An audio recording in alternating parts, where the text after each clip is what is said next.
Hey, what's going on everybody? Jason here. Welcome back to another Vanguard video. Today we finally have the blog post detailing what's coming to Zombies for Season 1 Reloaded of Vanguard Zombies. So here we go. It says, what's to come in Vanguard Zombies? Every January 15th for 115 Day, as it's known to fans, we traditionally take a moment to share a preview of what's to come in Zombies. As luck would have it, our next major update arrives this week in Call of Duty Vanguard, so we're honoring 115 Day a little earlier than usual this year. So let's go ahead and take a look at what's to come in Zombies. The first thing detailed in the article is survival gameplay comes to Shi No Numa. This sounds pretty promising. Let's go ahead and read further. Starting at 9 p.m. Pacific Time, January 11th, and 12 a.m. Eastern Time on January 12th, our mid-season update brings classic survival gameplay to Shi No Numa in the new Void objective, which will also serve as the introduction to the new Dark Aether entity and story quest coming in Season 2.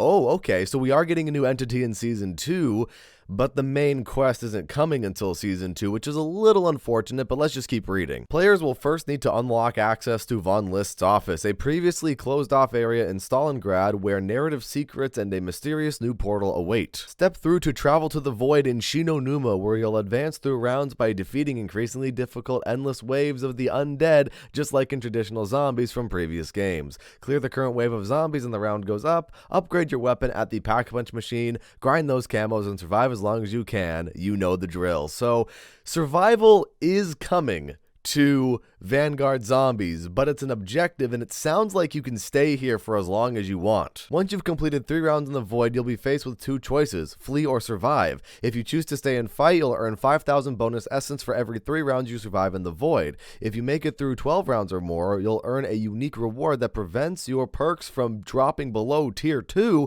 whenever you go down for the rest of the match. That sounds pretty good, actually. Survive long enough and you might even discover new details about where the story's heading next.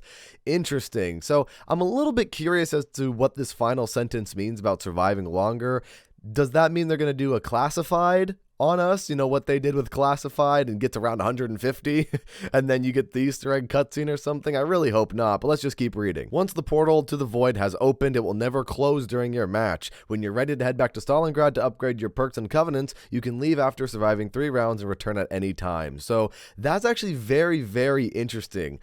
Honestly, sounds very promising too, because now we have survival, but they're also implementing it with the system that they have, which is very, very interesting. We'll have to see how it plays out in practice. To help you along the way, you'll earn a sacrificial heart each time you complete at least 3 rounds in the Void and successfully escape back to Stalingrad. Of course, if you're looking to go for high rounds, you'll also want to spend those hearts on upgrading your artifacts before heading in, and that's where the Tome of Rituals comes in. Alright, I'm excited to hear about this, because some of the field upgrades, or artifacts as they're called in this game, are kind of underpowered. So let's go ahead and read. Level up your artifacts. You're going to need some serious buffs for your Dark Aether powers if you want to survive in the Void. The new Tome of Rituals in Stalingrad can provide those upgrades, with additional abilities waiting to be unlocked at each of the 4 new tiers within its pages. Invest your sacrificial hearts at the Tome of Rituals to unlock the following upgrades during a match. Starting with Frost Blast, we know what tier 1 does, so let's go ahead and go to tier 2. Increases the Frost Blast radius by 100%.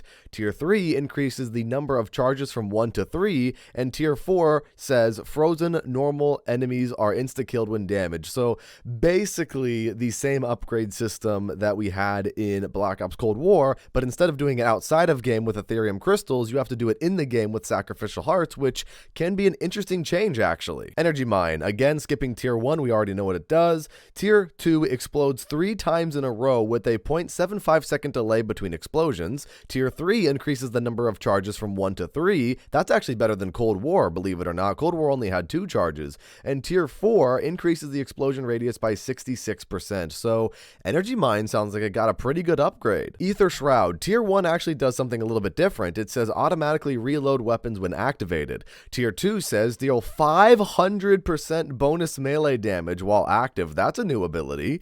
Tier 3 says gain 50% more move speed while active. Duration extended from 5 seconds to 8 seconds. And tier 4 says increases the number of charges from 1 to 2. Ether Shroud sounds like it got a pretty good upgrade. And now moving on to Ring of Fire, which I believe was the weakest of the artifacts in Vanguard Zombies. Tier 1 says normal enemies inside the ring take damage equal to 2% of their max HP every second. Tier 2 says players within the ring use ammo from the stock. I was really hoping that would be an upgrade because it was kind of a problem in the game previously, but let's just keep reading.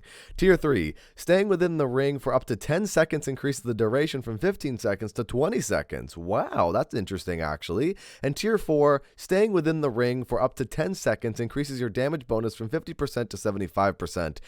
It's definitely an upgrade, and I like that Ring of Fire has some pretty interesting abilities, but I just wish the damage bonus was there from the beginning instead of having to stay in there for 10 seconds and then the damage bonus, you know what I'm saying? So that's all right. I mean, at least we get a little bit of damage, but I kind of would have preferred the Cold War version of it. And ladies and gentlemen, we finally have a Pack-A-Punch Camo in Vanguard Zombies, and this is what it looks like. It's some purple crystal looking kind of Pack-A-Punch camo. This update brings another classic Zombies feature to Vanguard, 3 new camos that will be available at the Pack-A-Punch machine. Each time you upgrade your weapon of choice at the Pack-A-Punch, it will be wrapped in a unique camo to visually set it apart from the weapon's base version, as a Pack-A-Punch camo should.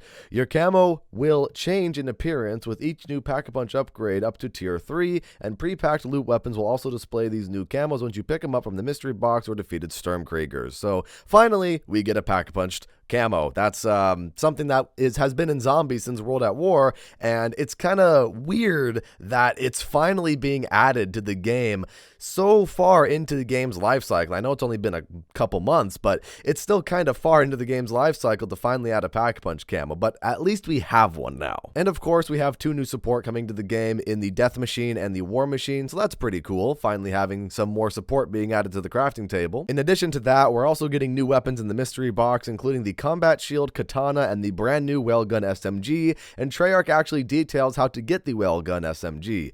It says, in Zombies, get 5 rapid kills with an SMG during 50 different portal objectives. So that's pretty cool. Definitely stay tuned for a video I make about that. But one of the most unfortunate parts of this article is that we still can't pause the game. So that'll be coming sometime later. I have no idea when, but unfortunately, we still can't pause the game. And finally, let's go ahead and take a look at the Looking Ahead section. If you've been paying attention to the narrative intel and conversations between our Dark Aether entities in Season 1, you might have an idea of where we're headed in Season 2. In addition to a new hub map located elsewhere on the globe, we'll be taking players to multiple arenas, including the Dark Aether itself, and a completely original location crafted for Vanguard Zombies. So that sounds pretty great. So we're going to get a new hub map location for Duran Fong, it sounds like, and a completely original location in the Dark Aether. That sounds pretty cool, actually. There's plenty more in the works for Season 2, including multiple wonder weapons. Finally, we're getting a wonder weapon, more survival gameplay, a new story quest, the introduction of a new Dark Aether entity, a new enemy type, new objective gameplay, and more. We're also already working on the future Zombies content, and we're not even done updating our roster of operations in Black Ops Cold War.